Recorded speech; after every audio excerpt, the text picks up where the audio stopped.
Some of the continuities include a community, a certain style of ceremonial practice, a certain style of political organization, some architectural and ceramic preferences. All these things are recognizably Puebloan to an archaeologist. Cultures are constantly changing. Think about medieval Europe and modern Europe. They are so very different, but there are grains of things that were established in medieval Europe that are still existing today. That is a similar thing with both ancestral Pueblo people and modern people. There are still these lines of things that were established in the past that people still practice today.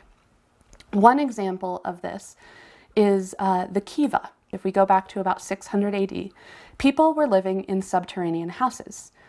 People moved to living on the surface, but they continued making these round subterranean structures as community gathering places and as likely ceremonial spaces. We call them kivas because there are modern Pueblo people who have these subterranean structures that look remarkably similar to how they were in 600 AD, and they call them kivas. And they are community gathering spaces and spaces of ritual significance. And that is one continuity from 600 AD until now. There are continuities between modern Pueblo and the ancient Pueblo that were living in Mesa Verde, you know, some of that has to do with how villages are organized and plazas and having central spaces and gathering places.